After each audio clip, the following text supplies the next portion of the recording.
Pemirsa, karena terjebak badai, sebuah kapal yang membawa 5 orang rombongan pemancing mengalami kerusakan mesin dan terapung di tengah laut di kawasan Pulau Air Kota Padang selama 6 jam.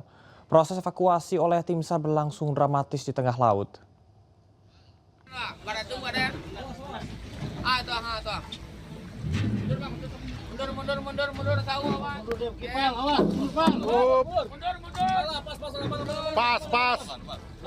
Proses evakuasi 5 orang pemancing yang terombang-ambing di tengah laut perairan Pulau Air Kota Padang berlangsung dramatis. Kapal yang mereka tumpangi mengalami mati mesin karena terjebak badai. Satu persatu penumpang kapal yang merupakan pemancing ini dievakuasi ke perahu SAR dengan kondisi selamat. Ini ada 5 orang. Berarti tadi cuaca memang biasa saja atau bagaimana nih? Berangkat cuaca bagus. Ada hujan, kemudian tidak ada. Sebelumnya tim SAR menerima laporan adanya 5 pemancing yang terjebak badai dan terombang-ambing di tengah laut selama 6 jam setelah kapal yang mereka tumpangi mati mesin.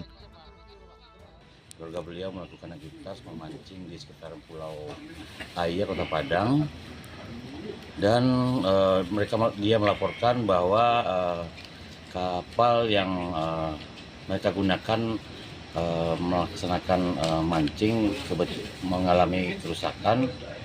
Kita dari kantor SAR Padang menggerakkan tim menuju ke lokasi dibantu dengan rekan media 1 orang. Seluruh korban berhasil diselamatkan dan dibawa ke dermaga pelabuhan Muaro Padang. Dari Padang, Sumatera Barat, Budi Sunandar, iNews melaporkan. Polisi memeriksa nahkoda dan juga 5 ABK kapal motor 3 Putra yang kecelakaan di perairan Malabero hingga menyebabkan 7 wisatawan tewas. Selain itu, aktivitas wisata 3 Putra ke Pulau Tikus Bengkulu juga menghentikan sementara.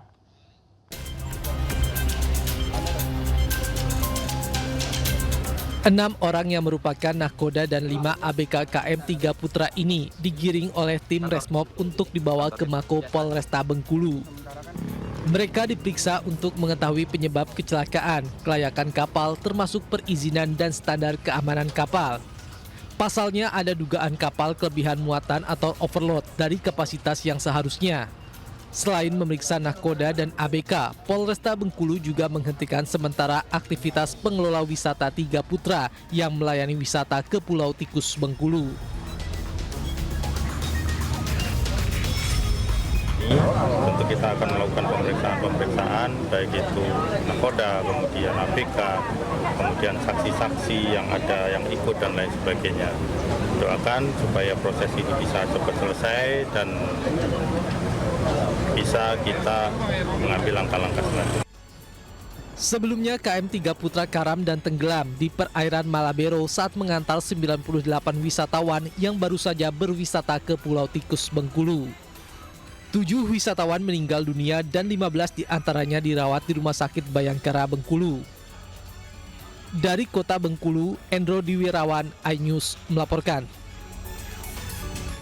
Kita beralih ke informasi lain, pemirsa. Pasca kecelakaan KM 3 Putra yang mengakibatkan 7 wisatawan meninggal dunia di Bengkulu, tim SAR gabungan memastikan tidak ada lagi korban yang hilang. Namun tim SAR masih menunggu di lokasi.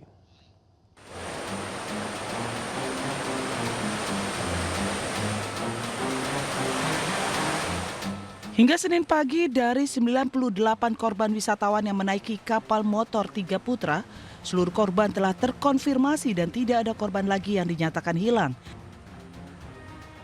Selain 7 korban meninggal dunia, 15 korban selamat masih dirawat di Rumah Sakit Bayangkara, Kota Bengkulu. 11 pasien telah dipindahkan ke ruang rawat inap, 4 pasien masih berada di ruang ICU, dan 1 pasien hingga kini masih kritis. Meski seluruh korban telah terdata, tim SAR gabungan tetap melakukan apel siaga di lokasi. Jika ada laporan korban lainnya, tim SAR akan langsung turun melakukan pencarian. Namun jika tidak ada korban lagi, operasi SAR gabungan akan ditutup pada pukul 12 siang. Tim SAR ikut bergabung pagi hari ini. Kita standby ya, melaksanakan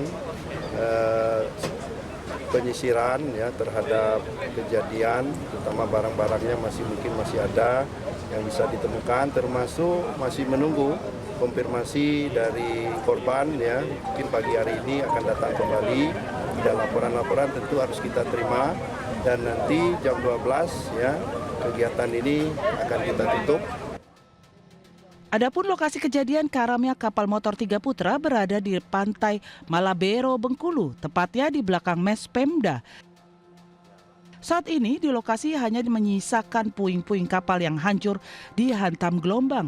Tim SAR juga akan melakukan pencarian skala kecil untuk mencari barang-barang milik para korban yang hanyut saat kecelakaan terjadi. Dari Kota Bengkulu, Endro Dwiwirawan, iNews melaporkan.